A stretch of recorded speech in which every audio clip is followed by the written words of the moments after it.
بسم الله الرحمن الرحيم. اللهم صل وسلم وبارك على سيدنا محمد وعلى اله وصحبه اجمعين. ازيكم يا احلى متابعين؟ يا رب كلكم تكونوا بخير واحسن حال.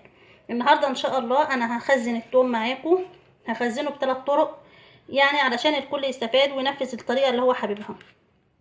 اول طريقه واسهل طريقه هو بتخزن بقشره زي ما هو في الفريزر، في كيس على طول كده وبحطه او في علبه وبتخزن. الطريقه ديت احسن طريقه واضمن طريقه لانه بيفضل من لاخر السنه كويس من غير ما يفضي، من غير ما يجرى له اي حاجه.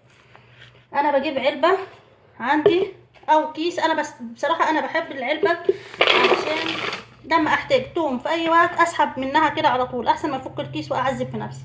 علبه بس كده بحط فيها التوم خلاص على كده، وبكتب عليها بس اكتب عليها عشان ما توهش من العلبه دي اعرفها ايه منين. بكتب عليها من توم كده بس، وبحطها في الفريزر وقت ما بحتاج بكشفها وباخد منها على طول. والطريقه دي احسن طريقه وبتعيش